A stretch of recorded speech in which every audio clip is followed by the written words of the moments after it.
안녕하십니까. 수원교회에서 교제하는 이의정 형제입니다. 여기 가평교회당은요, 이 교회당을 다시 건축하시기 전에 이전 교회당이었을 때 수원교회 중고등부 형제 자매들과 한번 방문했던 적이 있었습니다. 대략 한 10년 정도 이제 지난 것 같습니다. 이전에 김경열 목사님 계실 때 이 교회당을 짓기 전에 그때 한번 다녀갔는데요. 목사님을 통해서 교회당 건축 소식을 들었었고, 어떻게 교회당이 지어졌을까 궁금하고 한번 보고 싶다 생각을 했었는데, 이렇게 오게 돼서 너무나 반가운 마음이 이제 있습니다. 교회당을 참 예쁘게 잘 지으셨는데요. 교회당은 참 예쁜데 우리 형제 자매님들이 그간 교회당을 짓기 위해서 또 많은 수고와 희생을 또 하셨으리라 이제 그렇게 생각을 합니다. 또 그 수고와 희생을 통해서 또 많은 분들이 이제 구원을 받고 또 교회 가운데 이렇게 성도님들이 많이 늘어나고 또 복음이 더 힘있게 전해지는 것 같아서 또 감사가 됩니다. 함께 잠깐 기도하겠습니다.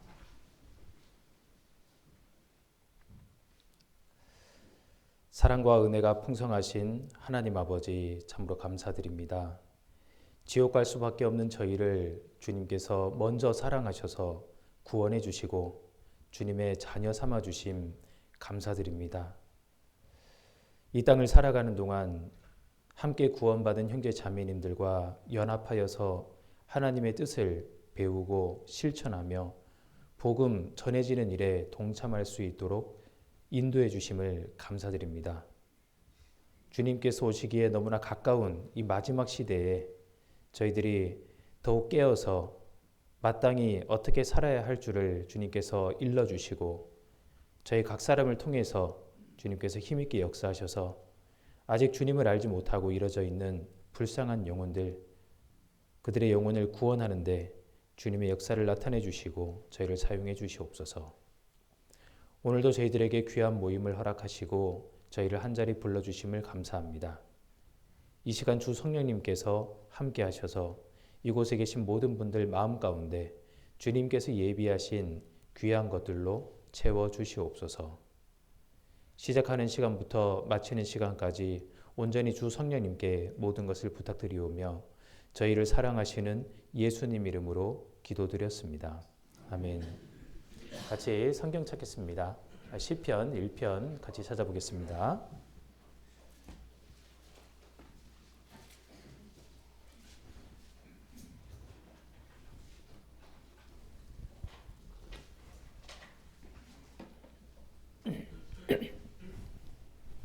시편 1편 1절 2절을 같이 읽겠습니다. 복 있는 사람은 악인의 꾀를 쫓지 아니하며 죄인의 길에 서지 아니하며 오만한 자의 자리에 앉지 아니하고 오직 여호와의 율법을 즐거워하여 그 율법을 주야로 묵상하는 자로다. 여기 시편 1편 1절을 이제 시작하시기를 복 있는 사람은 하고 시작하시고 있습니다. 복 있는 사람은 오직 여호와의 율법을 즐거워하여 그 율법을 주야로 묵상하는 자로다. 하나님의 말씀을 즐거워하는 사람이 복 있는 사람이다. 하나님의 말씀을 주야로 밤낮으로 묵상하는 사람이 복 있는 사람이다. 이렇게 말씀하십니다. 하나님께서 우리 사람에게 이 말씀을 주셨습니다. 그죠? 사람에게 주신 것은 분명하죠. 다른 짐승들은 이 말씀을 깨닫지 못합니다. 우리에게 이 말씀을 주신 이유가 무엇이냐? 이 말씀을 가까이 하고 묵상함으로써 하나님께서 주실 복을 온전하게 받게 하기 위해서 이 말씀을 주신 것입니다. 그래서 이 세상 사람들에게는 이 하나님의 말씀이 필요합니다. 우리 그리스도인들에게만 필요한 것이 아니라 세상 사람 모든 사람들에게 이 하나님의 말씀이 필요합니다. 말씀을 가까이 하는 사람들은 천국의 복을 받을 수가 있고요. 그리고 구원을 받은 이후에 이 말씀을 가까이 하는 사람들은 하나님과 동행하는 복을 받을 수가 있습니다. 하나님은 복되시고 홀로 한 분이신 능하신 자시다. 하나님은 복의 근원이 되시는 분이십니다. 그래서 이 사람들에게 천국의 복을 주시고 이 땅을 살아가는데 또 많은 하나님의 도우심을 내려주십니다. 그래서 성경을 가까이 함으로 그 모든 것들을 받을 수 있게 하나님이 해주신 거죠. 원래 처음에 하나님께서 우리 사람을 창조하실 때부터 목적 자체가 우리에게 복 주시기 위해서 창조하신 것이 분명합니다. 여기 성경 창세기 1장을 한번 보겠습니다. 제일 앞에 창세기 1장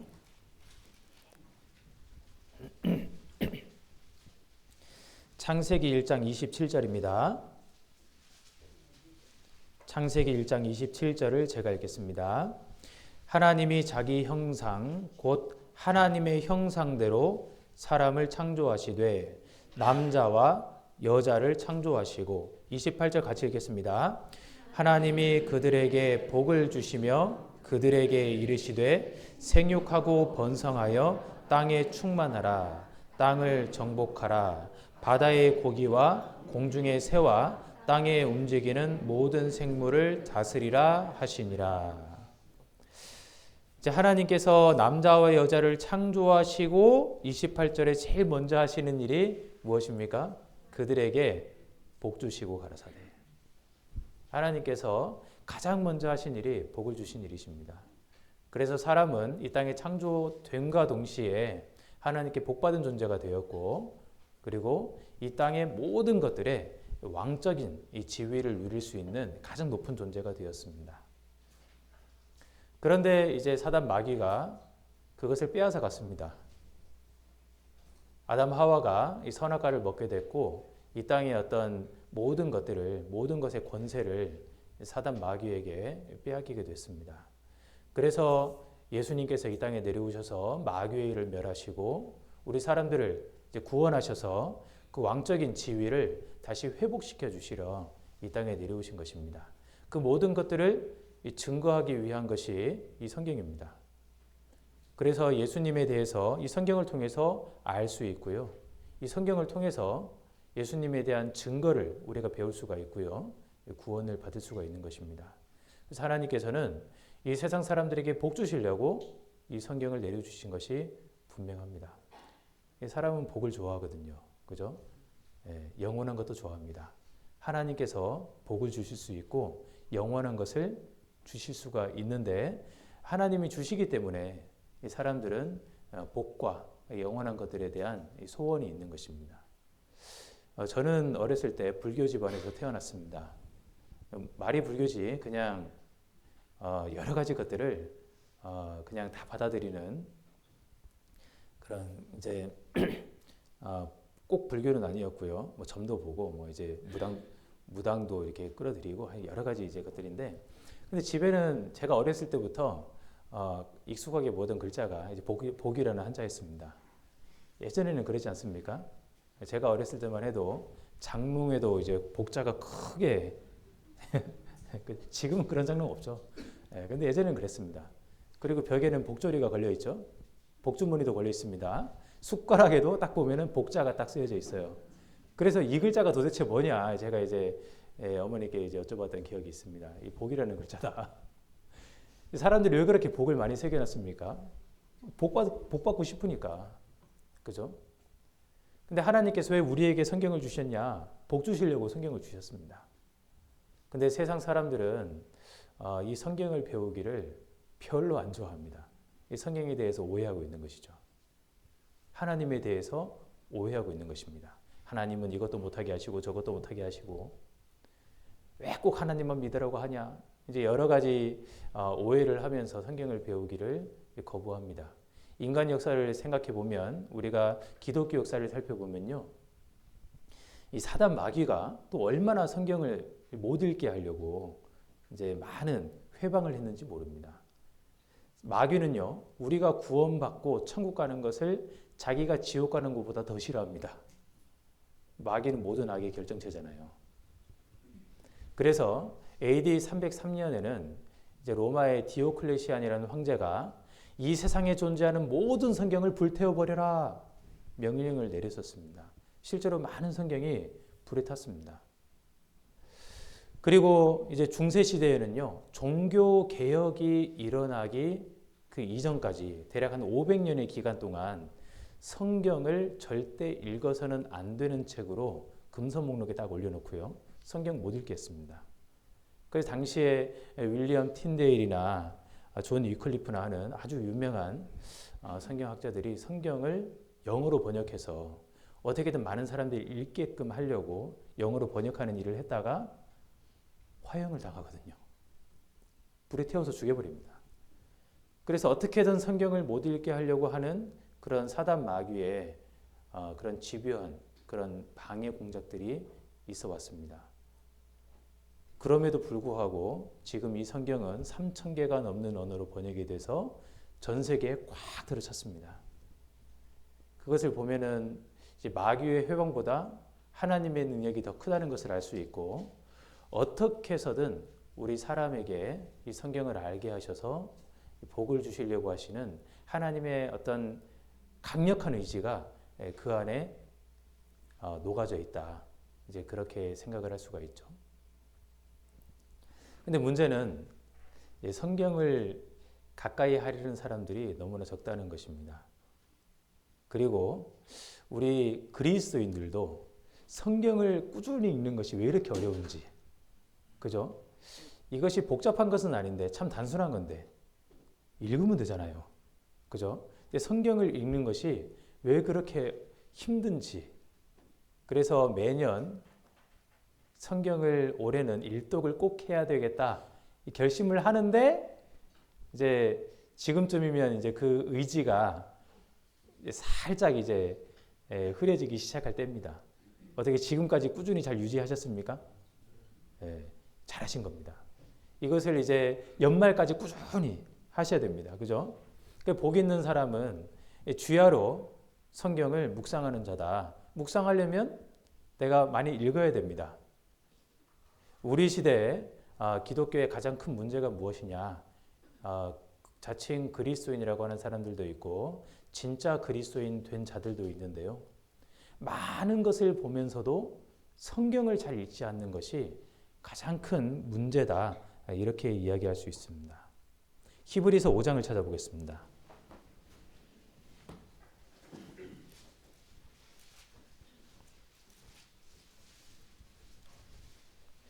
히브리서 5장 12절입니다. 5장 12절.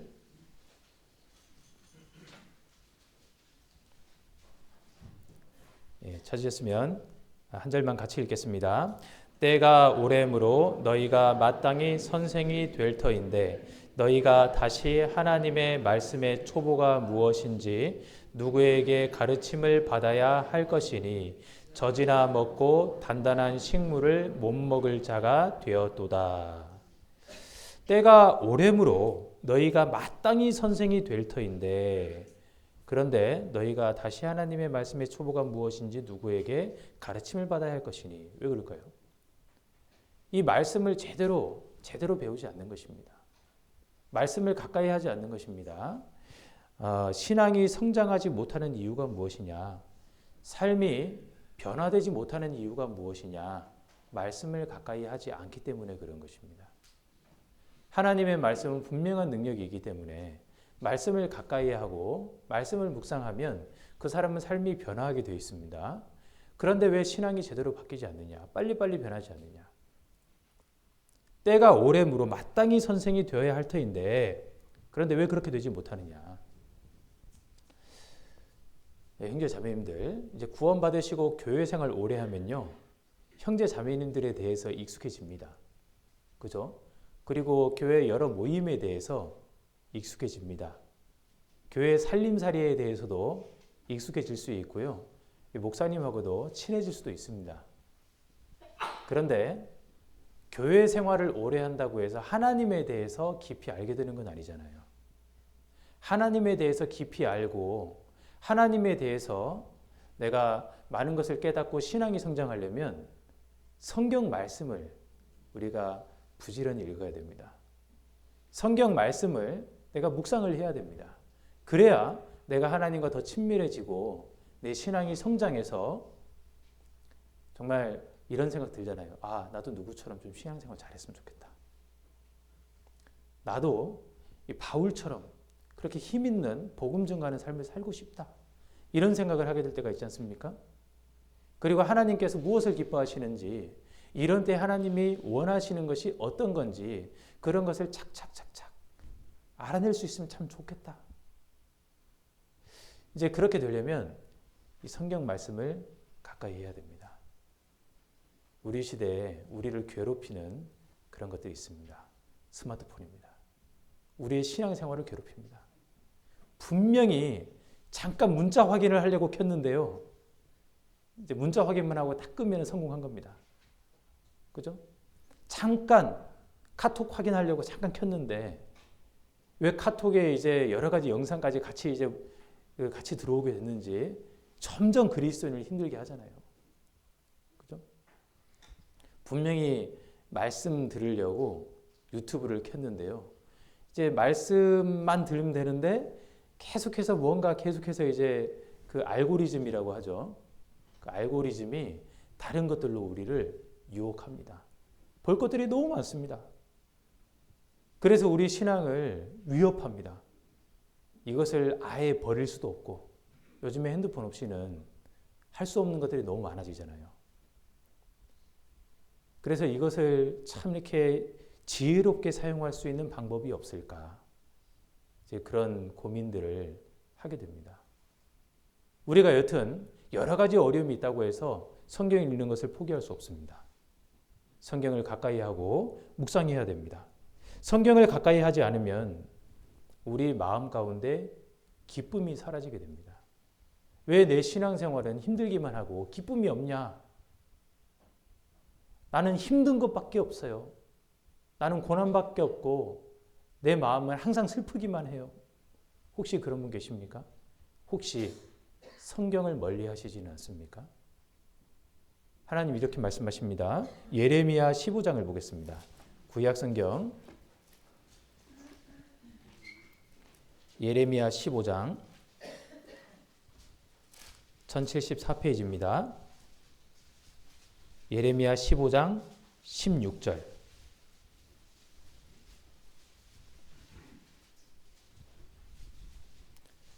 예레미야 15장 16절 같이 읽겠습니다. 만군의 하나님 여호와시여, 나는 주의 이름으로 일컬음을 받는 자라.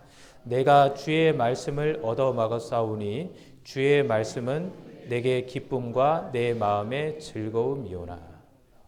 이 예레미야는요, 눈물 마를 날이 없었습니다. 왜냐하면 이스라엘이 망해갑니다. 하나님의 심판이 임박했습니다. 저들이 어떤 심판을 받게 될지를 다 알고 있습니다. 사랑하는 가족과 친척들과 지인들이 정말 너무나 불쌍합니다. 하나님께서 말씀을 주셔서 하나님의 말씀을 증거하는데, 그런데 사람들은 예레미야를 비웃습니다. 아무도 돌이키지를 않습니다. 우리가 복음을 전하는데 가까운 친척, 가족들이 내가 전하는 복음을 비웃고 나의 삶을 비웃고 나를 조롱하고 따돌린다면 정말로 슬픈 일 아니겠습니까? 다시는 전하지 않겠다라고 생각하면요, 내 마음에 불이 붙는 것 같은 거예요. 저 사람들 어떻게 하려고 저러지? 이런 생각이 드는 겁니다. 마음이 힘듭니다. 그것들 이외에도 여러 가지 고난이 있을 수 있습니다. 예레미야는 목숨의 위협을 받고 있었습니다. 그럼에도 불구하고 복음을 전하지 않을 수가 없죠. 너무나 슬픈 가운데 있었습니다. 그래서 예레미야를 눈물의 선지자다, 이렇게 이야기를 합니다. 그런데 보세요. 여기 16절에 내가 주의 말씀을 얻어 먹었사오니 주의 말씀은 내게 기쁨과 내 마음의 즐거움입니다 라고 고백을 하고 있습니다. 하나님의 말씀을 내가 가까이 하고 그 말씀을 마음에 품고 말씀을 묵상하고 있다면 그 말씀으로 하여금 얻어지는 위로가 있습니다. 그 말씀으로 하여금 얻어지는 즐거움이 있습니다.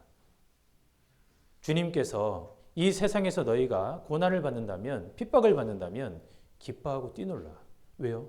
하늘에서 너희 상이 큽니다. 주님께서 분명히 그렇게 말씀을 하셨거든요. 우리가 세상에서 고난을 받습니다. 몸이 힘듭니다. 그리고 마음에 어려움이 있습니다. 그렇지만 반면에 주님께서 해주신 약속으로 말미암아 마음 한켠에는 큰 기쁨이 있지 않습니까? 주님께서 주시는 위로가 있지 않습니까? 어떤 확고한 것이 나를 붙들어주는 것을 느끼지 못합니까? 그렇지 않다면 내가 말씀을 멀리하고 있다는 것입니다. 말씀을 묵상하지 않고 있다는 것입니다. 내가 말씀을 묵상하고 말씀을 가까이 한다면 분명히 아무리 어려운 환경에 있다고 하더라도 마음에서 즐길 수 있는 그 즐거움이 올라옵니다. 그리고 기쁨이 있습니다. 내가 힘들기만 하다. 너무나 괴롭기만 하다. 그리스도인은 절대 그럴 수는 없습니다. 정상적인 신앙생활을 한다면 정말로 힘들고 괴로운데요. 그런데 주님 주신 약속으로 말미암아 기쁨도 있습니다. 즐거움도 분명히 있는 것입니다. 사도행전 18장을 찾아보겠습니다.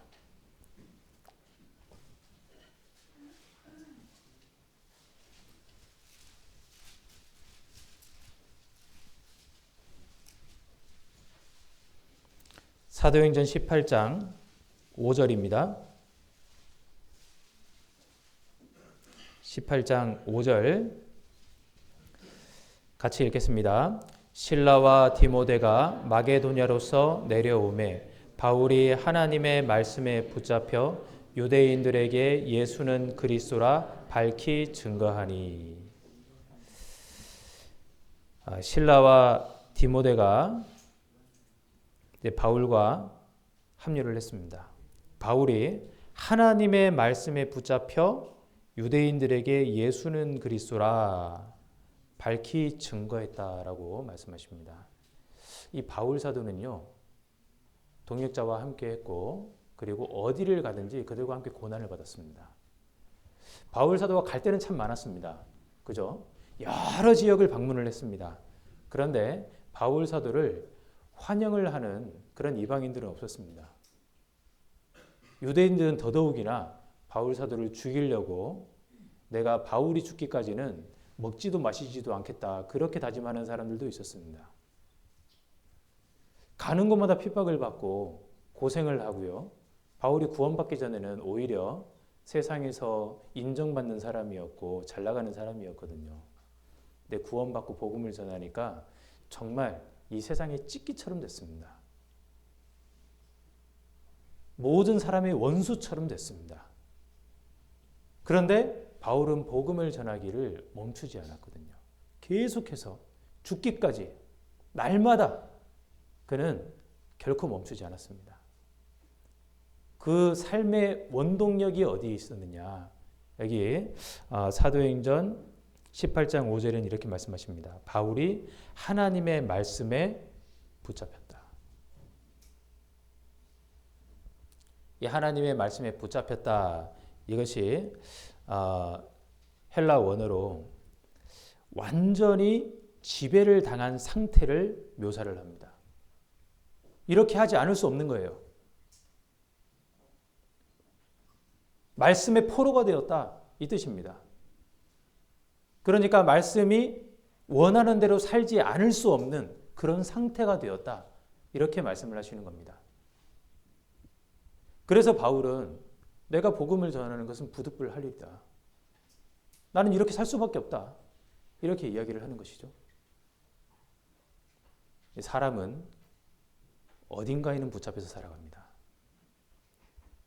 그런데 무엇에 붙잡혀서 살아가느냐 하는 것이 그 사람의 운명을 좌우하는 것입니다. 어떤 사람들은 돈에 붙잡혀서 살아갑니다.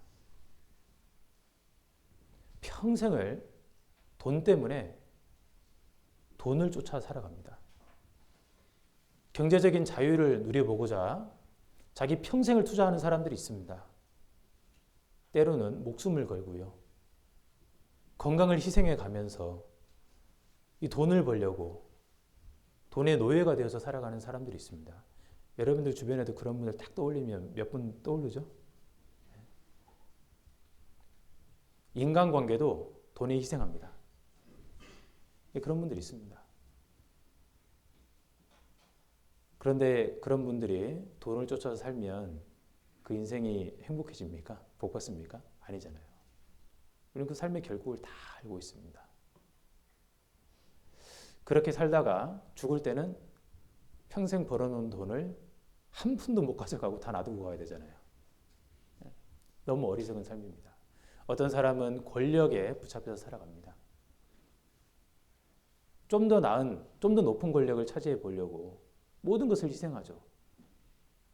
어떤 사람은 명품에 자기 모든 것을 겁니다. 온몸에 명품을 걸친다고 그 사람이 명품이 됩니까? 아니잖아요. 자존감이 낮은 사람일수록 명품을 거치려고 노력한다고 합니다. 어떤 사람은 큰 집, 좋은 차, 어떤 사람은 육체의 쾌락에 이끌려서 붙잡혀서 살아갑니다. 우리가 그런 것들 말고 정말로 가치 있는 것에 투자를 하고 가치 있는 일에 붙잡혀서 살아가는 것이 너무나 중요하지 않겠습니까? 바울이 하나님의 말씀에 붙잡혔습니다. 하나님의 말씀에 붙잡힌 바울은 그 인생을 너무나 가치 있게 살았습니다. 영원토록 비치는, 빛나는 이제 그런 삶을 살 수 있었던 겁니다. 바울뿐만이 아닙니다. 다윗도 정말로 어려운 인생을 살다가 왕이 됐잖아요. 그죠? 다윗이 이 사울 왕에 쫓겼습니다. 오랜 기간을 쫓기면서요. 죽을 고비를 여러 번 넘겼습니다. 그가 편안하게 살 수가 없었습니다. 동굴에서도 자고 들판에서도 자고 여기저기서요. 쫓겨다니는 인생을 살았기 때문에 정말로 힘들게 살았습니다. 그런데도 불구하고 다윗은 참 즐거워했습니다. 왜요? 하나님과 늘 함께 했거든요. 하나님의 말씀을 주야로 묵상하는 사람이었거든요. 자다가도 벌떡 일어나서 하나님 말씀을 묵상할 정도로 다윗은요. 하나님 말씀에 붙잡힌 사람이었습니다. 반면에 이제 다윗을 쫓던 사울 왕은요. 하나님의 말씀을 너무나 하찮은 것으로 여겼죠. 그는 권력에 붙잡힌 사람이었습니다. 그래서 하나님의 말씀을 버렸습니다. 하나님의 말씀을 버리니까 하나님께서도 사울을 버렸습니다. 하나님 말씀하시기를 나를 존중히 여기는 자를 내가 존중히 여기고 나를 멸시하는 자를 내가 경미히 여기리라 말씀하셨습니다. 어떤 사람은 정말로 하나님의 말씀에 붙잡히기를 간절히 소망합니다. 하나님 그런 사람 붙잡아 주시는 거예요. 하나님께서 하나님의 말씀을 정말로 귀히 여기는 사람을 딱 붙잡아 주시는 겁니다. 예레미야가 하나님의 말씀을 정말로 달게 여겼습니다. 너무나 감사하게 생각을 했습니다. 그 말씀을 너무나 즐거워했습니다. 하나님이 예레미야를 붙잡아 주셨잖아요. 예레미야 20장을 보겠습니다.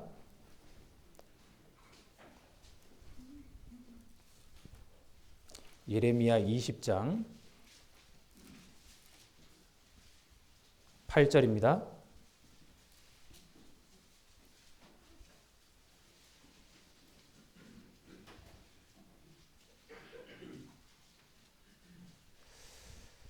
(8절) 중간부터 제가 읽겠습니다. 여호와의 말씀으로 하여 내가 종일토록 치욕과 모욕거리가 됨이니이다. 9절을 같이 읽겠습니다. 내가 다시는 여호와를 선포하지 아니하며 그 이름으로 말하지 아니하리라 하면 나의 중심이 불붙는 것 같아서 골수에 사무치니 답답하여 견딜 수 없나이다. 예레미야는요 하나님 말씀의 포로가 됐습니다.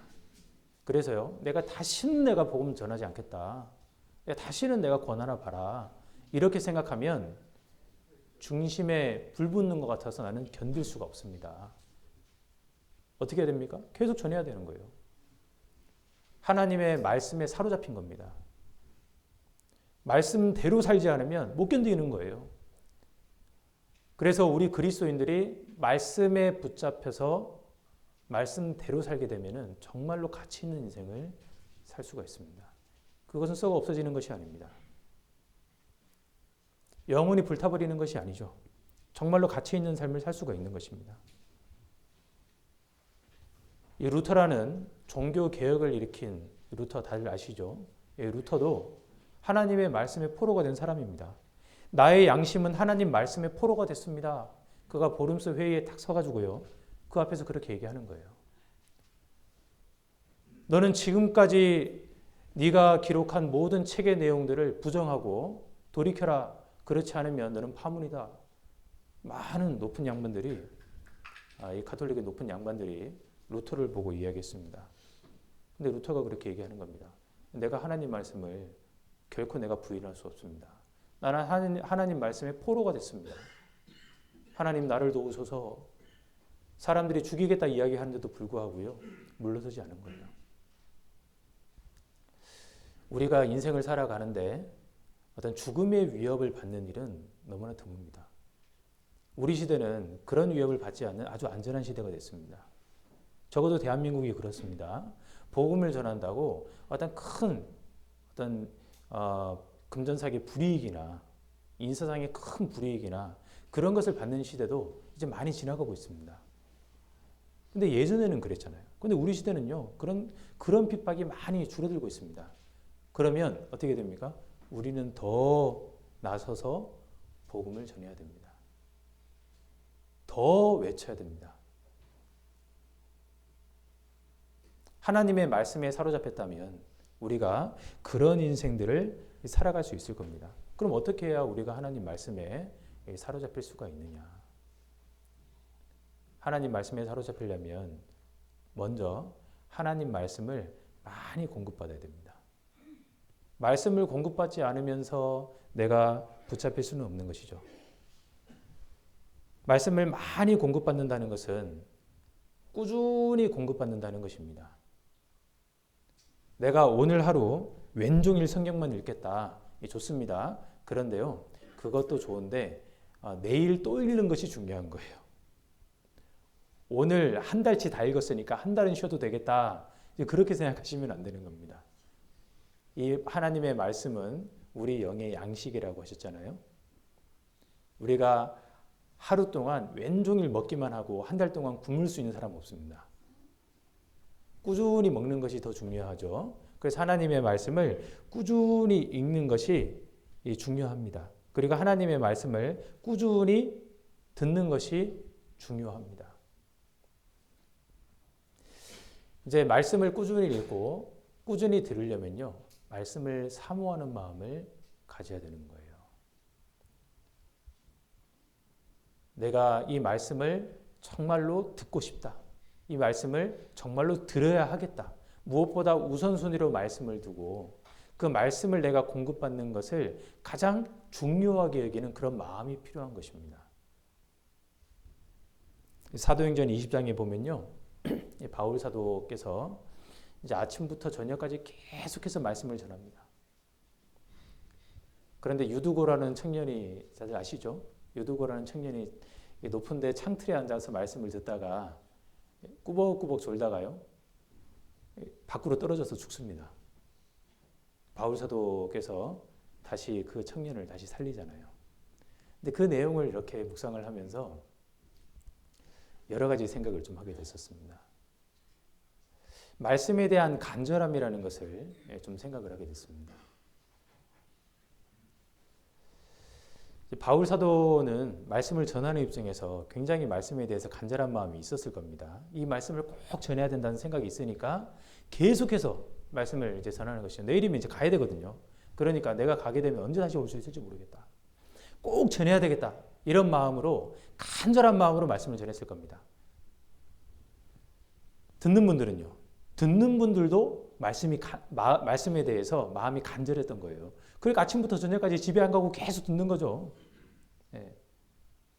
유두고도 간절했을 겁니다. 꾸벅꾸벅 졸면서도 거기 앉아 있는 거잖아요. 아마 이제 낮에 어디서 열심히 일을 하고 온지 모르겠습니다. 그래 너무 피곤한 나머지 말씀을 듣는데요, 너무 졸렸던 거예요. 집에 가서 자면 되잖아요. 안 가는 거예요. 계속 듣는 겁니다. 너무 졸린데도 거기 앉아 있는 거예요. 그러니까 말씀을 전하는 이나 말씀을 듣는 이나 다 간절한 마음이 있었던 겁니다. 그러니까 말씀이 그렇게 오랫동안 증거될 수가 있는 거죠. 우리 교회도 말씀이 길다고 소문이 나 있는 교회입니다. 그죠? 근데 지금은 조금 짧아진 거예요. 예전에는 주일 말씀도 2시간도 하고 2시간 반도 하고, 그래서 지금은 12시 반 넘어가면은 다들 시계도 보시고 이렇게 이렇게 좀 이렇게 눈빛도 좀 이렇게 보내시고 이렇게 하시는 분들도 계신데요. 어쨌든 이제 12시 반은 안 넘길 겁니다. 그런데 이제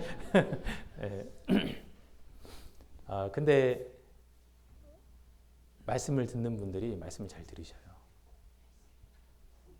내 기성교회나 다른 교회들을 보면은 말씀 시간이 20분에서 30분 되는 교회들도 상당히 많습니다. 그래서 뭐 일부 예배부터 뭐 오부 예배까지 한다 이런 얘기들이 있는데요.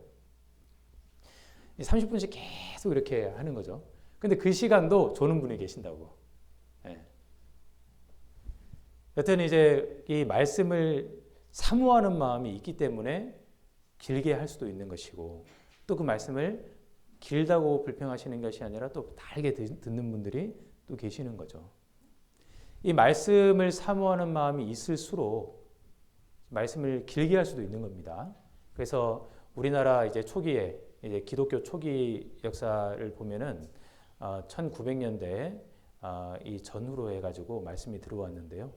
이제 북한 쪽으로 먼저 들어왔습니다. 그래서 평양에 장대현 교회라고 사무엘 목회 선교사님이 오셔서 이제 복음을 전했는데요. 당시 복음이 있었습니다. 근데 그때 사경회라고 해서 말씀을 이제 아주 우리 이제 뭐라고 해야 되죠? 학예 수양회처럼 이제 성경을 배우는 그런 시간들이 있었던 거예요. 그러면 이제 사람들이 이불을 싸들고요, 백리 밖에서 걸어오는 거예요. 몇날 며칠을 애들을 걸리고 해서 걸어오는 거예요. 그렇게 모이면 뭐 몇백 며칠을 이제 말씀을 배우는데요. 아침부터 저녁까지 계속 말씀을 전합니다. 근데 그 불편한 그곳에서 한 분도 빠짐없이요, 뭐 이게 왜 이렇게 길게 하냐 이런 거 없어요. 반짝반짝반짝하는 눈으로 말씀을 듣는 겁니다. 그렇게 해서 당시에 이 평양을 중심으로 복음의 역사가 어마어마하게 힘있게 이루어졌다. 이제 그런 얘기를 듣거든요. 이제 1800년대, 1900년대 이제 유럽 지역을 중심으로 해서 복음이 또 힘있게 전해졌습니다. 그곳에서도 이제 말씀을 전할 때요, 2시간, 3시간은 기본이었습니다. 설교의 황태자 찰스 스펄전이라는 분도 당시에 여러 시간 동안 말씀을 전한 것으로 유명했거든요. 당시에 그곳에 있었던 영국의 그 기독교인들, 크리스천들, 그들도요, 말씀을 계속 듣는 거예요. 왜요? 말씀을 달게 여겼거든요.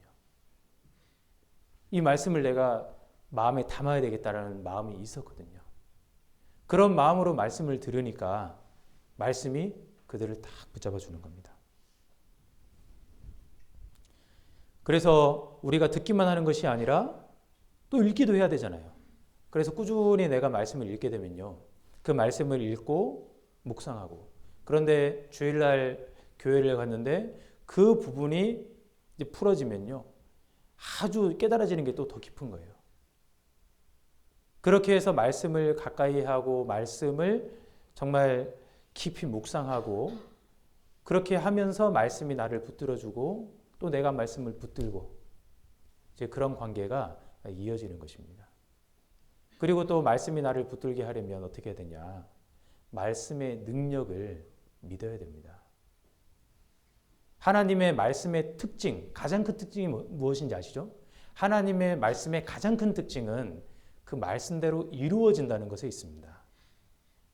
하나님 말씀은 한 번도 이루어지지 않은 적이 없거든요. 하나님의 말씀은 반드시 참이거든요. 그러니까 우리가 이 말씀대로 행하면 그 말씀대로의 응답을 반드시 받을 수 있는 것입니다. 하나님은 말씀으로 천지를 창조하셨습니다.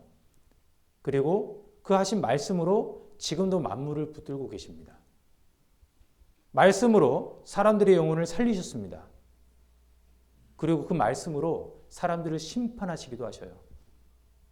그 말씀으로 그리스도인들에게 많은 것들을 약속해 주셨습니다. 히브리서 4장을 보시겠습니다.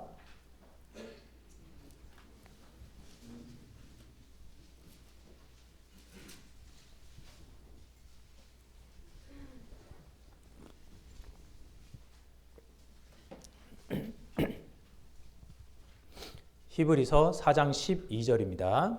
4장 12절 같이 읽겠습니다. 하나님의 말씀은 살았고 운동력이 있어 좌우에 날선 어떤 검보다도 예리하여 혼과 영과 및 관절과 골수를 찔러 쪼개기까지 하며 또 마음의 생각과 뜻을 감찰하나니. 하나님의 말씀은 살아있다. 운동력이 있다. 그래서 사람의 마음과 생각과 뜻을 감찰하신다. 이 말씀이 살아 역사하십니다. 왜냐하면 이 말씀이 하나님이시잖아요. 그러니까 하나님께서 어떻게 역사하시는지를 우리가 안다면 그 역사하시는 흐름에 우리가 모든 것을 맡길 수 있지 않습니까? 하나님은 가장 강력하신 분이시고 하나님은 가장 지혜로우신 분이시고 하나님은 가장 사랑이 많으신 분이십니다. 그리고 우리를 가장 거짓없이 위하시는 분도 하나님이십니다.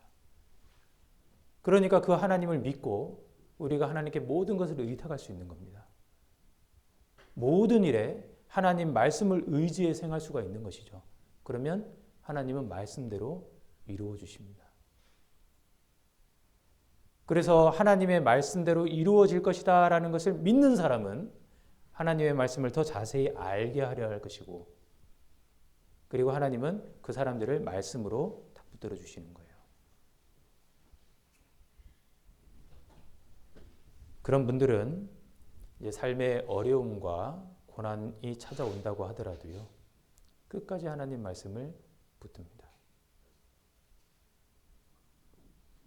내 인생이, 내 사업이 망한 것 같아도 하나님 말씀을 끝까지 붙드는 것이 답이다 하는 것을 아는 사람들을 하나님이 끝까지 놓지 않고 붙들어 주십니다. 그리고 어떤 사람을 하나님이 붙들어 주시느냐? 말씀을 순종하는 사람을 하나님이 붙들어 주십니다.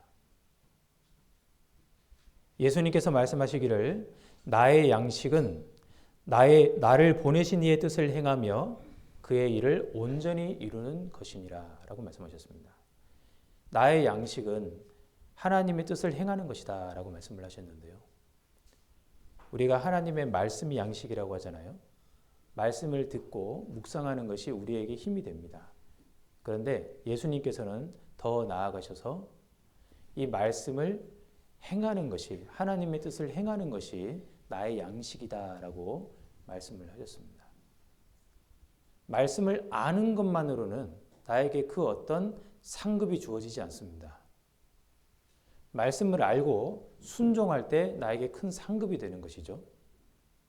말씀을 순종하려고 배우는 사람과 말씀을 아는 것을 자랑하려고 배우는 사람은 하나님이 깨닫게 해주시는 것 자체가 다릅니다. 순종하는 사람들에게 그 말씀의 깊이가 어떠한지를 더 깊이 있게 깨닫게 해주십니다. 그래서 말씀을 읽을 때 내가 어떻게 행해야 될 것을 말씀을 통해서 찾으려고 노력하는 사람들. 그래서 오늘 하루 말씀을 읽으면서 내가 오늘 행할 것 한 가지 이상을 말씀을 통해서 발견하고 그 말씀에 순종해서 행하는 사람들에게 하나님께서 더 큰 즐거움을 주시기도 하십니다. 기도를 할 때 더 많은 교감이 이루어지게끔 또 해주십니다. 말씀을 순종하는 것은 굉장히 중요합니다. 그래서 오늘 하루에 하나님의 숙제를 해치우는 듯이 말씀을 읽는 것이 아니고요. 말씀을 통해서 내가 오늘 하루 어떻게 살아야 할까를 고민하며 하나님, 제가 행할 바를 알려주십시오 라고 기도하며 이 말씀을 읽고 묵상하는 사람들에게 하나님께서 알려주시고 깨닫게 해주시고 힘주시고 도와주시는 겁니다. 그래서 하나님 말씀을 순종하려고 배우는 사람들, 하나님 말씀으로 딱 붙들어 주시겠죠. 하나님을 붙들고 하나님 말씀을 붙드는 사람을 하나님이 붙들어 주십니다. 하나님 말씀을 멀리하고 하나님 말씀을 터부시하는 사람들을 하나님이 멀리하시는 겁니다. 그래서 하나님의 말씀, 이 하나님의 말씀이 우리에게 어떠한 것이 되는지 한번 좀 시편 19편을 통해서 좀 생각을 해보도록 하겠습니다. 시편 19편을 보겠습니다.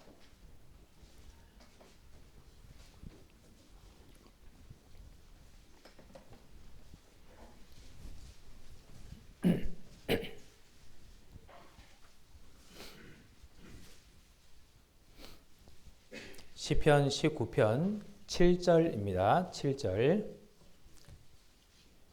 7절부터 11절까지를 저와 여러분이 교독으로 읽겠습니다. 제가 먼저 읽겠습니다. 여호와의 율법은 완전하여 영혼을 소성케 하고 여호와의 증거는 확실하여 우둔한 자로 지혜롭게 하며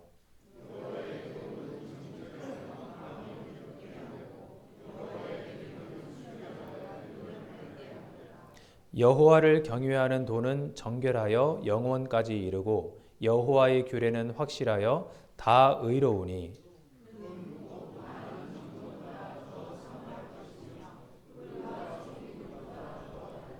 11절 같이 읽겠습니다.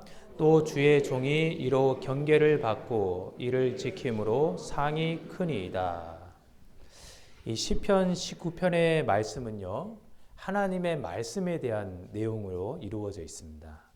1절부터 6절까지는 하나님의 일반 계시, 자연 만물을 통해서 하나님을 이렇게 나타내셨다 하는 일반 계시를 설명하고 7절부터 11절까지는 하나님의 말씀에 대한 하나님의 말씀, 이 성경은 하나님의 특별 계시입니다.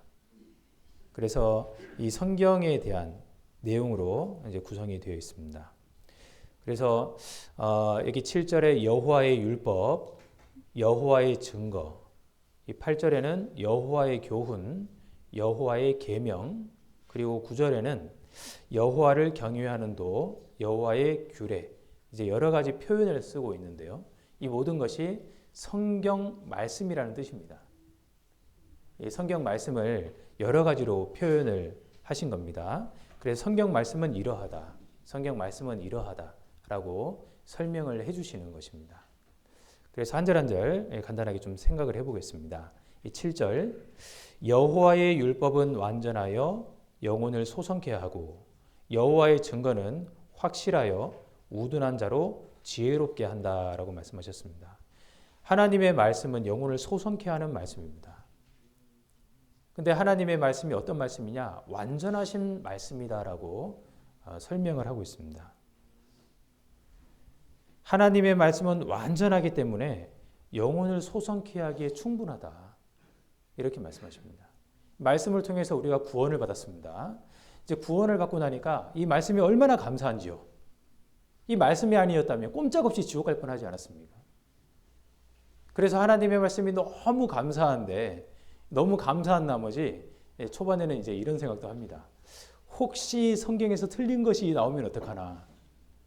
그럼 안 되는데 틀린 것이 나오면 내가 어떻게 변명을 해줘야 될까? 이제 이런 생각을 해본 적도 있습니다. 근데 그런 생각이 너무나 뭐라고 해야 되죠? 어린 생각이고 또 내가 성경에 대해서 잘 모르니까 이제 그런 생각을 할 수 있구나 하는 것을 나중에 이제 알게 됐는데요. 아무리 연구해봐도 틀린 게 나와야지 말이죠. 이 성경은 완전한 말씀입니다. 틀린 것이 전혀 없습니다. 이곳 저곳이 서로 상호 보완적으로 또 설명을 해줄 때가 있고요. 성경은 모든 것이 짝이 있지 않습니까? 그래서 성경으로 성경이 풀어지게끔 하나님께서 그렇게 성경을 기록해 주셨습니다. 사람의 도움이 필요한 것이 아니었습니다. 성경 자체로 완전한 것이었습니다. 그래서 이 세상 어떠한 지식으로 이 성경을 보완할 필요도 없고요. 어떤 도움을 받을 필요가 없게끔 되어 있습니다. 우리가 신앙생활을 하는데 성경 외적으로 가르침을 받을 필요가 있습니까? 전혀 없습니다. 성경 안에서 우리 신앙생활의 모든 것을 가르쳐주고 계십니다. 그래서 이 성경은 완전해서 영혼을 소성케 한다 하고 말씀하신 이 내용이 정말 사실이구나. 이 신앙생활을 오래 할수록 이것을 더 아멘하고 받아들일 수가 있습니다. 그리고 여호와의 증거는 확실하여 우둔한 자로 지혜롭게 하며, 확실하다고 하셨습니다. 얼만큼 확실하냐? 우둔한 자를 지혜롭게 살 수 있을 만큼 확실하게 한다. 이 성경 말씀은 다소 어려운 부분이 덜어 있겠지만은 성경 말씀은요 아주 명쾌합니다. 이것은 이것이다. 확실하게 이야기하거든요.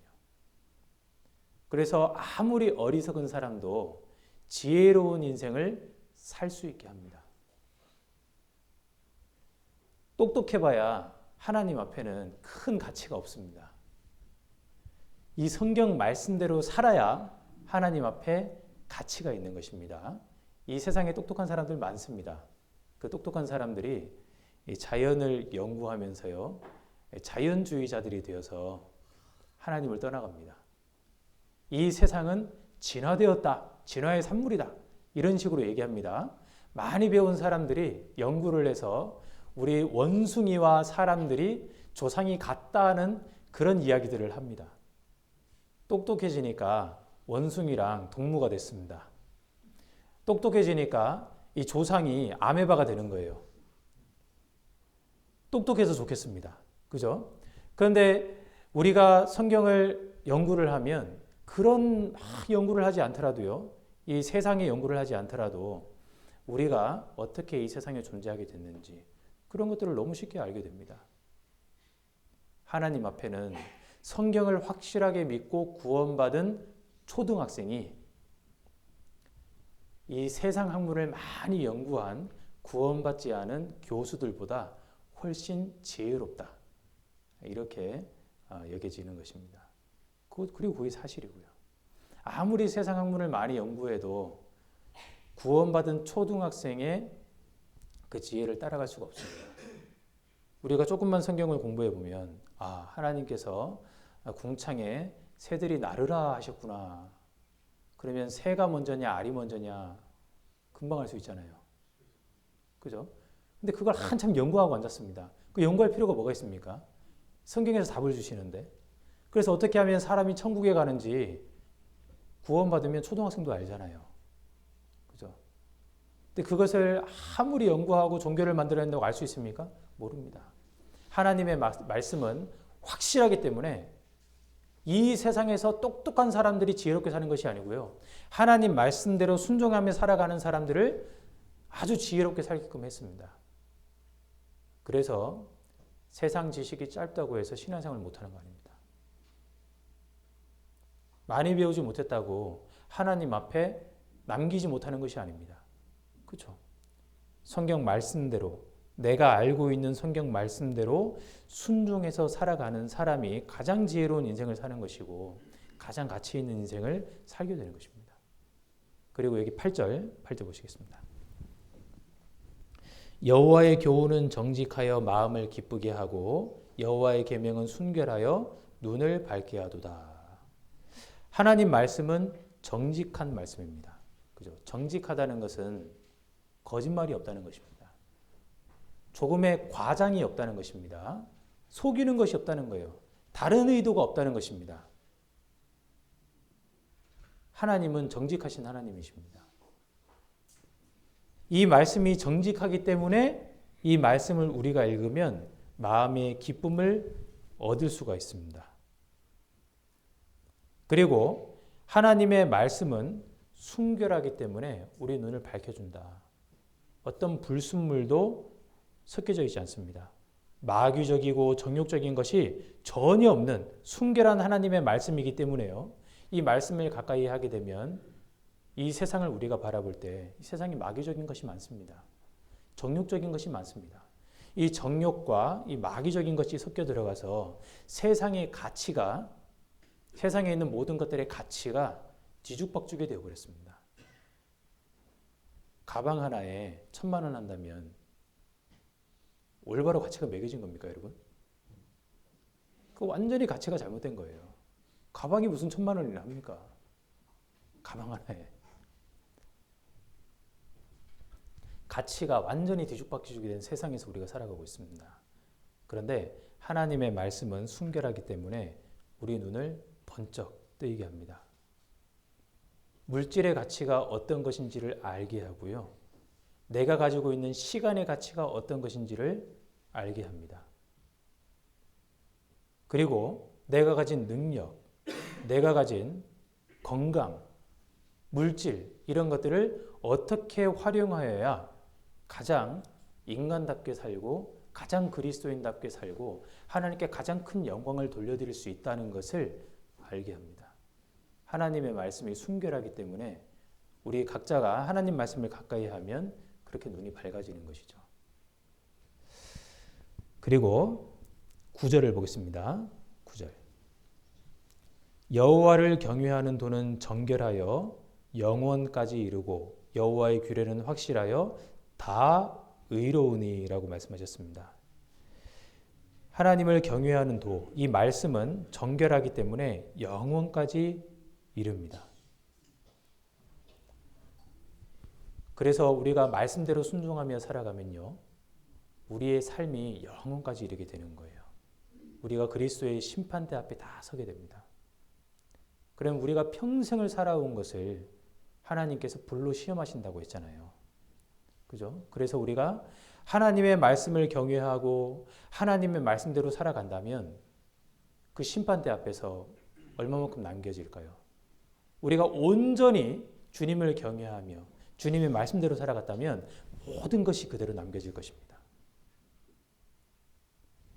근데 우리가 주님을 경외하는 삶을 떠나서 정욕적으로 살고 그리고 세상에 허탄한 것을 좇고 허랑방탕하여 시간과 물질과 내 건강을 허비했다면 주님 앞에 서게 됐을 때 무엇이 남게 될까요? 롯처럼 싸그리 불타 없어지고 불 가운데 얻은 구원처럼요. 부끄러운 모습으로 주님 앞에 서게 될 겁니다. 주님의 말씀대로 우리가 삶의 목표를 세우고 하루하루를 그렇게 살아간다면 주님께서 그것을 귀하게 남겨주시는 거죠. 그래서 하나님의 말씀은 정결해서 영원까지 이른다. 우리가 천국 가면요, 하나님 말씀이 그대로 역사하실 겁니다.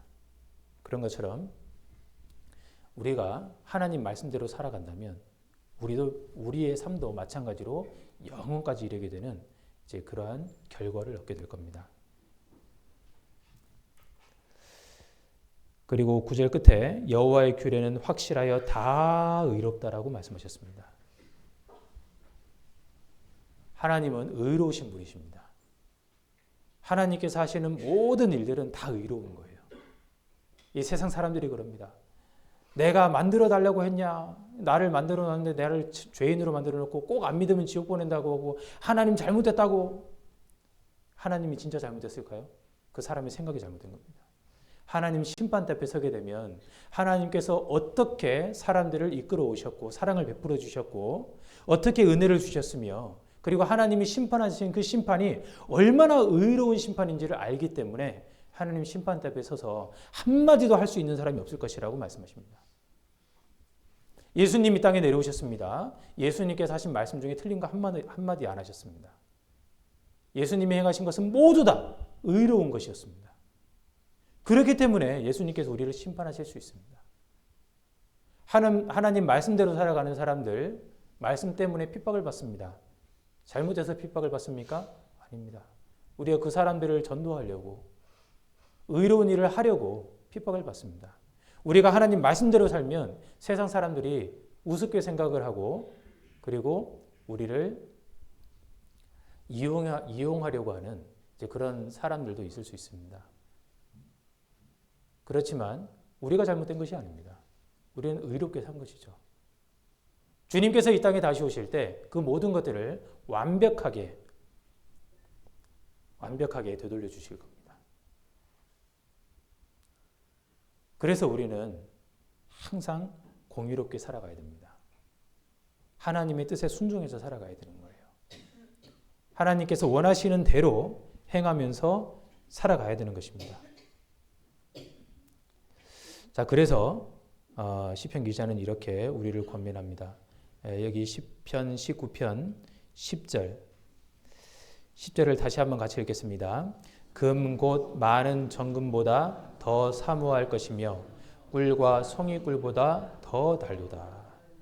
이 하나님의 말씀이 많은 정금보다 더 사모할 것이다 라고 말씀하십니다. 여기서 말씀하시는 정금은요, 황금입니다. 황금. 이 황금은 이 세상에서 인간 세상에서 가장 가치 있는 것을 상징합니다. 근데 우리 그리스도인에게는요, 황금보다 하나님의 말씀이 더 가치 있어야 될 것을 말씀하시는 거죠. 하나님의 말씀, 이 말씀이 가장 가치 있는 것이 되어야 됩니다. 그리고 꿀과 송이꿀은 무엇을 말하냐면 인간 세상에서의 즐거움을 말합니다. 그 어떤 즐거움보다 하나님의 말씀이 가장 즐거운 것이 되어야 할 것을 말씀하시고 있습니다. 여러분 어떻습니까? 나에게 있어서 이 하나님의 말씀이 가장 가치 있는 것입니까? 나에게 있어서 이 하나님의 말씀이 가장 즐거운 것이 되어 있습니까? 그렇게 되어야 합니다. 그렇게 되기를 간절히 바라고 우리가 더욱더 노력해 나가야 되는 것입니다. 우리가 그렇게 되기를 바라고 정말 우리가 실질적인 노력을 할 때 주님께서 실제로 그렇게 되게 해주실 겁니다.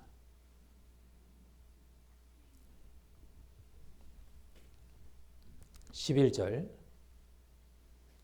또 주의 종이 이로 경계를 받고 이를 지킴으로 상이 크니이다. 이 말씀을 가까이 하면요, 내가 평소에 죄로 여기지 못했던 것, 그것이 깨달아집니다. 아, 이게 잘못이었구나. 깨달아집니다. 하나님은 빛이시기 때문에 빛 가까이 나아갈수록 작은 티도 발견하게 되죠. 하나님은 지극히 선하신 분이시기 때문에 하나님께 가까이 나아가면 나아갈수록 나의 어떤 죄된 속성, 나의 평소에 잘못된 어떤 습관, 나도 모르게 짓고 있던 은밀한 죄, 나까지 속고 있었던 그 잘못들, 이제 그런 것들을 깨닫게 해주십니다. 왜요? 내 모습을 예수님처럼 점점 변화시켜 가시기 위해서. 그래서 이것이 잘못이었구나. 내가 지금부터는 이렇게 행하며 살아야 되겠구나. 이런 마음을 주십니다. 그래서 나에게 큰 상을 주시려는 거예요. 제가 신앙생활을 하면서 이런 생각을 좀 해봤습니다. 정말 가난한 인생을 살았었거든요. 태어나면서부터 가난한 집안에서 태어나서 정말 가난하게 인생을 살았었습니다. 지금도 그리 부자는 아닌데요. 부자가 될 수 있는 길이 막혔습니다. 그런데 전혀 상관없습니다. 이제 가난하게 인생을 살면서 가난 때문에 구원을 받았습니다. 구원을 받고 나니까 가난한 것은 아무런 문제가 안 되는구나라는 것을 깨달았는데요. 더욱더 하나님께서 위로를 주신 어떤 깨달음들이 있었습니다. 그것이 뭐냐면, 여러분 하나님이 공평하시다고 믿으십니까? 네, 하나님은 공평하신 하나님이 맞습니다. 그런데 평등하시지는 않아요. 평등하시다면 남자와 여자가 있어서는 안 되는 거예요. 다 남자만 있든지 다 여자만 있든지. 태어나면서 지능의 차이가 있으면 안 되는 거예요. 다 IQ가 200이 되든지 아니면 다 100이 되든지 다 똑같아야 됩니다. 능력의 차이도 있으면 안 됩니다. 저는 그렇게 피아노를 쳐보고 싶은데 손이 이렇게 따로 놀지를 못하더라고요. 네. 능력의 차이가 있습니다. 어떤 분은요, 요리를 하면 기깔나게 맛있게. 근데 어떤 분은요, 이 요리 실력이 그만큼 안 되는 거예요. 차이가 다 있습니다. 그죠? 어떤 분은 태어날 때부터 대한민국에 태어나는데 우리는 그렇잖아요. 어떤 분은 무슬림 국가에 태어납니다. 북한에 태어납니다. 어떤 사람은 부잣집에서 태어나고 어떤 사람은 가난한 집에서 태어납니다. 근데 그것이 하나님의 공평함을 훼손합니까? 그렇지 않습니다. 하나님은 공평하신 하나님이시거든요. 하나님이 어떻게 공평함을 나타내 주시느냐. 그래서 영원한 세상이 있구나. 영원한 세상이 그래서 있구나. 하나님이 공평하시기 때문에 분명히 영원한 세상이 있을 수밖에 없는 거죠. 그죠? 그리고 영원한 상급이 있을 수밖에 없는 것입니다. 주님께서 지옥에 가 있는 부자에게 거지 나사로를 설명을 합니다. 거지 나사로는 세상에서 고난을 받았기 때문에 여기서 위로를 얻는다. 그렇게 설명을 해주십니다. 우리가 세상에서 고난을 많이 받은 만큼 천국에서 더 큰 위로를 얻게 됩니다. 그런데 천국에서 받는 위로, 천국에서 주시는 상급이 얼마나 귀한 것이고 중요한 것이면 하나님은 처음부터 천국을 중심으로 만드신 거예요. 이 세상은 잠깐 지나가는 과정입니다. 그죠? 얼마나 중요한 것이냐면 예수님처럼 고난받으라 말씀하시겠습니까? 그리고 안 그래도 정말 너무나도 힘들고 고달픈 핍박받는 인생을 살고 있는 서문화 교회 성도들에게 죽도록 충성하라고, 앞으로 더 큰 고난이 있는데 죽도록 충성하라고 그렇게 말씀을 하실까요? 왜냐하면 천국에 엄청난 보상이 있는데 우리가 그걸 지금 육신의 눈으로는 못 보는 겁니다. 하나님은 완전히 공평하신 분이십니다. 그래서 더 기대가 되는 거죠. 이 모든 약속들을 이 성경 말씀에 기록해 주셨고 이 성경에 그런 내용들을 설명을 해 주셨습니다. 이 성경을 읽으면 읽을수록 마음의 확실한 믿음이 더 자라나게 되고요. 그리고 마음의 위로를 얻게 됩니다. 하나님이 우리를 복 주시려고 성경을 주신 거예요. 옥죄려고 주신 것이 아니라 더 큰 복을 주시려고, 더 많은 즐거움을 주시려고, 더 큰 힘을 주시려고 우리에게 성경을 주신 겁니다. 그래서 이제 우리가 이 성경을 가까이 해야 되겠죠? 너무 중요한 말씀이잖아요. 그러니까 매일매일 읽으셔야 되겠죠? 네, 각오하셔야 됩니다. 매일매일 읽어야 되겠다. 각오하셔야 돼요. 읽으실 때는 내가 이것을 좀 깨달을 수 있도록 도와주시라는 기도와 함께, 내가 순종할 말씀을 주시라는 기도와 함께 이 성경을 읽으셔야 됩니다. 성경을 내가 깊이 있게 깨달으려면 어떻게 하는 것이 좋은가 하는 설명을 조금 드리고 말씀을 좀 마무리하도록 하겠습니다. 성경을 깨달기 위해서는 제일 먼저 가장 중요한 것이 있습니다. 뭐냐면 구원받는 겁니다. 구원을 받지 못하면 성경이 깨달아지지를 않아요. 성경이 이렇게 말씀하시거든요. 고린도전서 2장을 보겠습니다.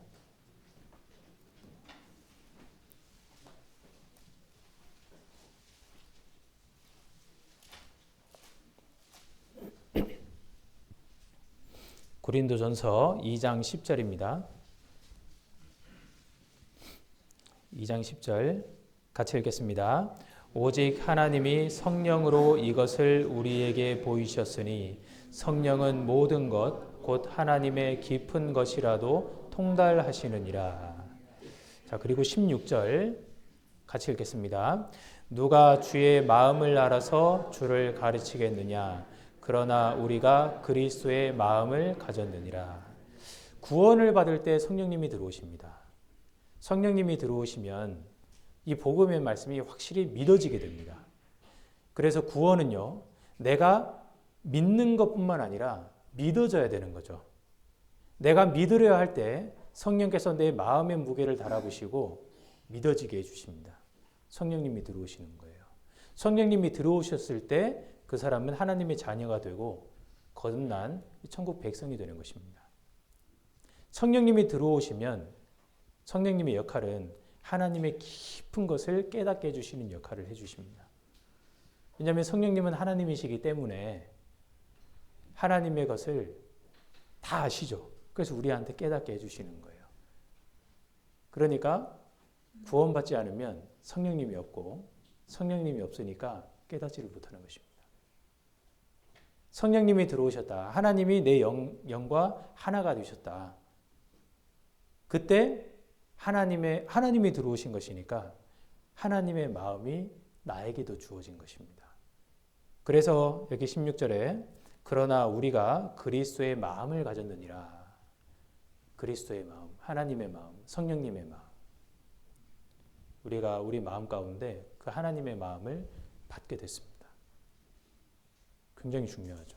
그러니까 하나님의 것을 깨닫게 해주신과 동시에 같은 것을 느끼게 해주시는 거예요.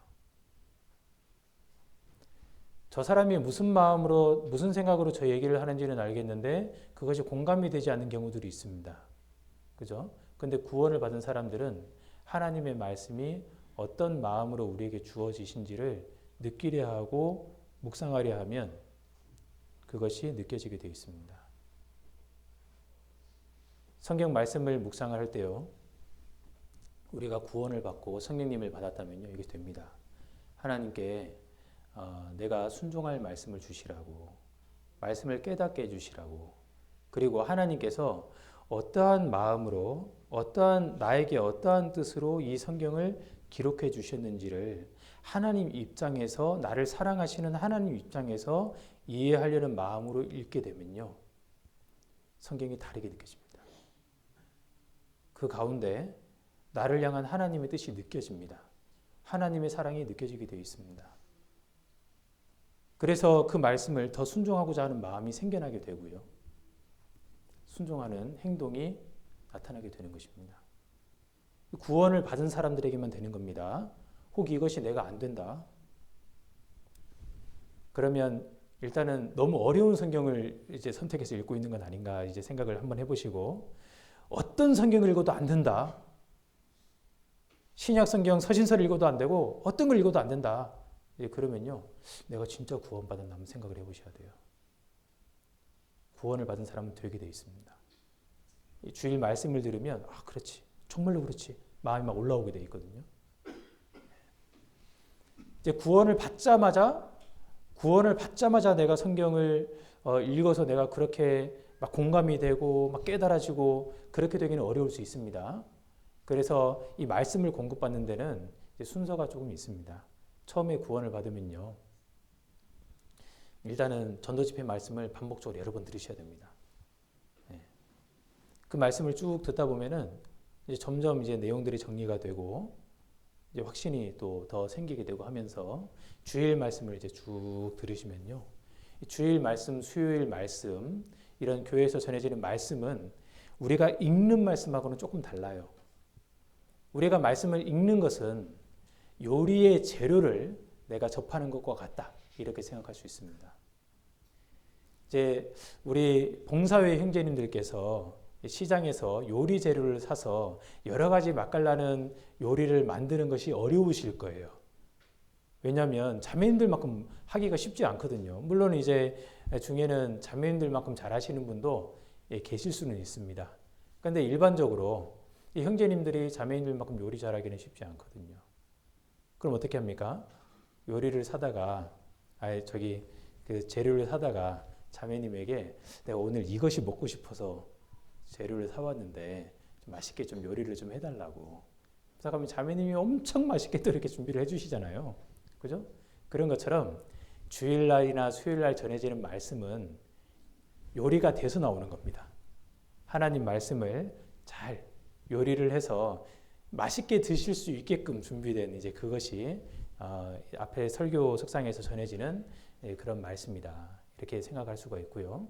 이제 이 성경 말씀은, 내가 읽는 말씀은 직접 원재료를 갖다가 내가 스스로 요리해서 먹는 것이다라고 생각을 하시면 조금 더 이제 쉽게 이해가 되실 겁니다.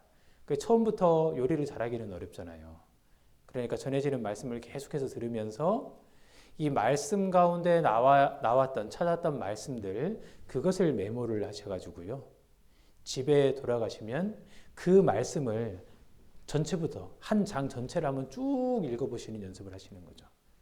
그리고 이 말씀을 이때 찾았지, 그래서 어떤 뜻이지 옆에 좀 적어놓기도 해보시고 줄도 쳐보시고, 그런 식으로 말씀을 공부해 나가시면 말씀을 내가 접하는데 많은 도움이 됩니다.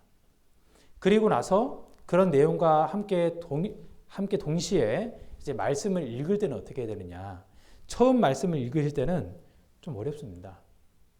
좀 어렵기 때문에 구약부터 읽기보다는 신약부터 읽으시는 것이 좋습니다. 구약은 그림자입니다.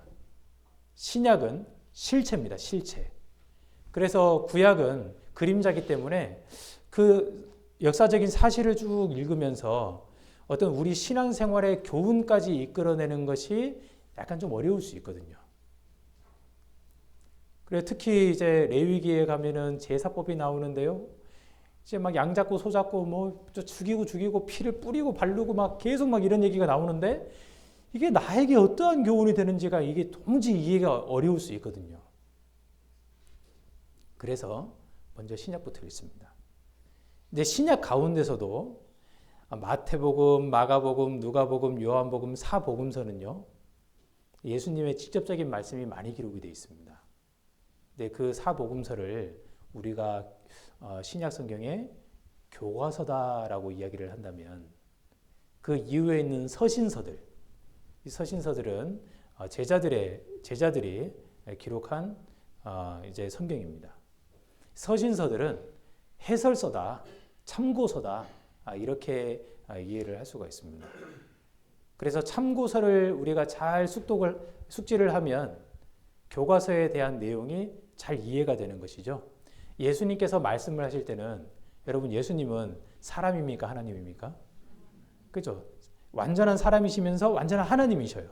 그래서 예수님께서 말씀하시는 것은 그냥 일반 사람의 말로 듣기에는 이게 너무 어려운 거죠. 예수님이 하시는 말씀은요. 어떤 사람에 대해서 이야기하실 때도 그 사람이 현재만 이야기하시는 것이 아니라 영원까지를 꿰뚫고 말씀을 하시는 거예요. 어떤 사건에 대해서 말씀을 하시면 그 사건에 대해서만 말씀하시는 것이 아니라 영원까지를 꿰뚫어서 영원의 관점에서 이 말씀하시는 것들이 많거든요. 그래서 이해가 좀 어려울 때가 있는 거예요. 이 말씀하셨다가 저 말씀하셨다가 이렇게 느낄 때도 있습니다. 예수님은 하나님이시기 때문에 그렇습니다. 그래서 우리가 성경을 읽을 때 이 신약부터 먼저 읽는 것이 중요한데 그 중에서도 어려우면 먼저 해설서인 이 서신서를 먼저 읽는 것이 그것이 좋습니다. 서신서를 읽고 그 다음에 복음서를 읽습니다.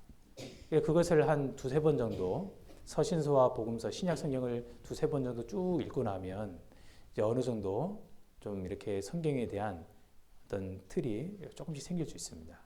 그러고 나서 이제 창세기부터 해서 처음부터 쭉 읽는 거죠. 이제 구원받은 지 이제 몇 해가 지나신 분들은 성경을 1독, 2독을 쭉 이제 해내셨을 텐데요. 그 이후에는 성경을 차례대로 읽으시는 것이 좋습니다. 성경을 전체를 다 읽으셔야 된다는 말입니다. 하나님께서 나에게 필요한 성경이 있고 나에게 필요 없는 성경이 주시고 그러지 않았습니다. 이 성경은 모두 우리의 신앙생활을 위해서 하나님이 주신 거예요. 옛날에는 사람들이 요한계시록을 이해를 못해가지고 요한계시록은 봉안책이니까 아무도 읽지 마라 이런 식으로 이야기하는 사람도 있었는데요. 모든 성경은 하나님께서 우리에게 교훈과 책망과 바르게 함과 의로 교육하기에 유익하게 우리를 위해서 주셨습니다. 그래서 성경을 읽을 때 편식하는 것처럼 나는 로마서만 읽어 이제 그렇게 하시면 안 되는 거예요. 창세기부터 요한계시록까지 쭉 읽어 나가셔야 되는데요. 이제 읽으시다 보면은 어려운 구절들이 있을 수 있습니다. 억지로 그것을 이해하려고 하지 마시고 너무 단단해요. 이 내용이 너무 단단해서 소화가 안 되는 이제 그런 내용들도 있을 수 있습니다. 억지로 그것을 내가 이해할 때까지 내가 이걸 넘어가지 않을 테야 이러면요. 몇 년 동안 못 넘어갑니다. 그래서 이제 그렇게 하시면 안 되고 이런 내용들이 있구나 하는 정도로 생각하시면서 쭉 읽어 나가시는 것이 좋습니다. 그 단단한 구절들 가운데서도요. 내가 어떻게 오늘 하루 어떻게 신앙생활을 실천해야 되겠다라는 이제 그런 내용들을 찾아내려고 하면 하나님이 주십니다. 그래서 하루에 10장을 읽어도 좋고 한 권을 다 읽어도 좋지만 우리가 만나를 생각해 보면 만나를 많이 거두어도 남는 것이 없고 적게 거두어도 부족함이 없다라고 했습니다. 매일 내가 순종할 것을 확실하게 찾을 수 있는 이제 그 정도를 찾을 수 있는 분량이면 충분합니다. 많이 읽어도 나쁘지는 않습니다. 근데 내가 많이 읽는다고 해서 꼭 좋은 것만은 아니라는 거예요. 중요한 것은 내가 순종할 말씀을 찾는 것이 중요한 것입니다. 그래서 보통 이제 석 장 정도 이야기하지 않습니까? 매일 석 장을 읽으면 1년이면 일독을 할 수가 있습니다. 네, 그렇게 하시는 것이 좋고요. 성경을 이제 순종하려고 읽어야 된다. 그리고 성경을 읽기 전에는 반드시 기도를 하고 읽어야 합니다. 성경 시편 119편을 보겠습니다.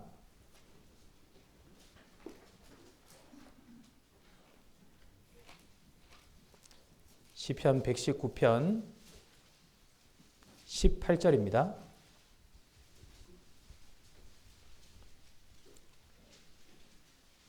(119편) 18절 18절 같이 읽겠습니다. 내 눈을 열어 주의 법에 기이한 것을 보게 하소서. 내 눈을 열어 주의 법에 기이한 것을 보게 하소서. 성령님의 도우심이 없으면 성경을 깨달을 수가 없습니다. 사람이 인간적인 지식으로 성경을 깨닫는 것은 거의 불가능에 가깝습니다. 성령님이 도와주셔야 이 성경이 깨달아집니다. 지식적으로 아는 것이 아니라 깨달아지는 겁니다. 그러려면 기도를 해야 합니다. 하나님은 형식적인 기도를 받으시는 것이 아니라 그 사람이 마음을 담아 드리는 기도를 받으시죠. 정말로 이 성경을 깨닫고 싶다는 기도를 하고 그 기도와 함께 기도하는 마음으로 성경을 읽어보십시오. 깨닫게 해주시는 것이 완전히 다릅니다. 실제로요.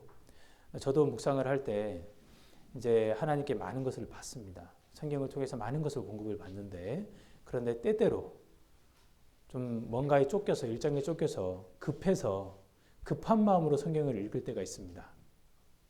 그냥 읽었다는 성취감만 남습니다. 무언가 깨달아지는 게 없는 거예요. 얻어지는 게 없는 거예요. 기도가 필요합니다. 하나님께서 기도하는 사람들에게 더 많은 것을 보여주십니다. 그래서 여기 시편 기자도 주의 법에 기이한 것을 보게 하소서. 내가 주의 법에 기이한 것을 보겠습니다가 아니라 보게 하소서. 주님께 기도를 드리지 않습니까?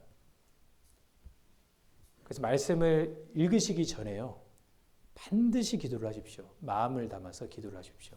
그러면 내가 1시간 동안 성경을 읽는 것보다 마음을 담아 기도를 하고 20분 성경을 보는 것이 훨씬 많은 것을 얻게 하는 길이 됩니다. 기도하는 시간 아깝게 여기시면 안 됩니다. 그리고 우리가 성경을 깊이 있게 깨닫기 위해서는요. 반드시 교회 안에 거해야 합니다. 기름 부음이 너희 안에 있다라고 말씀을 하셨거든요. 우리가 신앙생활을 올바로 하려면 교회 안에 있어야지 신앙생활을 할 수 있습니다. 왜냐하면 신앙생활은 교회 생활이기 때문에 그렇습니다. 내가 여기 안 나와도 신앙생활 못할까 봐? 왜 못합니다.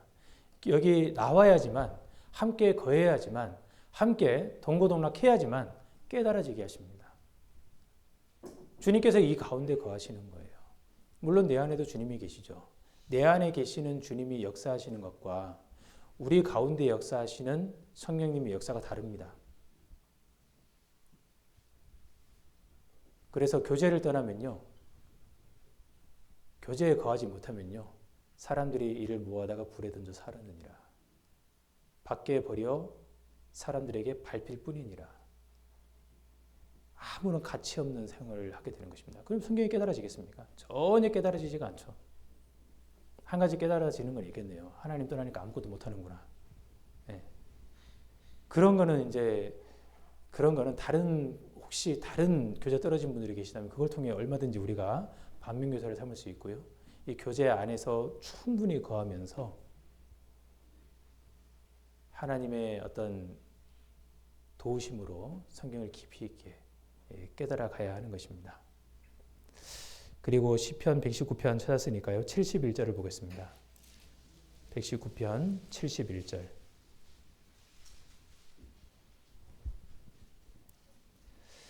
같이 읽겠습니다. 고난당한 것이 내게 유익이라. 이로 인하여 내가 주의 율례를 배우게 되었나이다. 고난당한 것이 유익이라. 왜요? 주의 율례를 배우게 되었기 때문에. 고난을 통해서 하나님께서 우리의 삶 가운데 있는 불순물들을 태우십니다. 그래서 정말 신앙생활을 열심히 했던 욥도요. 정말 신앙생활을 열심히 했잖아요. 근데 그가 이유를 알 수 없는 고난을 당했습니다. 근데 욥이 이야기했죠. 나의 가는 길을 오직 그가 아시나니 그가 나를 단련하신 후에는 내가 정금같이 나오리라. 욥에게 있었던 불순물이 있었던 겁니다. 욥에게도 불순물이 있었는데 그 고난을 통해서 그 불순물이 싹 제거가 됐죠. 고난을 당할 때 우리가 그 고난이 기쁘지는 않습니다. 고난 자체를 좋아하는 사람은 아무도 없습니다. 그런데 그 고난을 통과하지 않으면 얻을 수 없는 것들이 많습니다. 하나님께서 그래서 우리 각자를 다 고난 가운데 인도하시는 거예요. 여기 계시는 형제 자매들 가운데 지금 개인이 겪는 어려움이 전혀 없는 분은 한 분도 없을 겁니다. 물론 하나님을 의지하는 사람들에게는 그 어려움도 장애물로 여기지 않아질 수 있겠지만은 하나님께서 모든 사람들에게 고난을 허락하십니다. 아, 이 고난이 지나갔구나. 야, 다행이다. 이제 해결됐다. 그런데 다음 고난이 찾아오죠. 계속해서 고난은 주어지는 것입니다. 그것을 통해서 하나님께서 우리에게 성경을 더욱 깊이 깨닫게 해주십니다. 오늘 하나님의 말씀, 그리스도인의 말씀 생활이라는 주제로 함께 좀 말씀을 찾아봤습니다. 하나님께서 우리에게 복을 주시려고 이 성경을 주셨습니다. 우리는 다 복받기를 원합니다.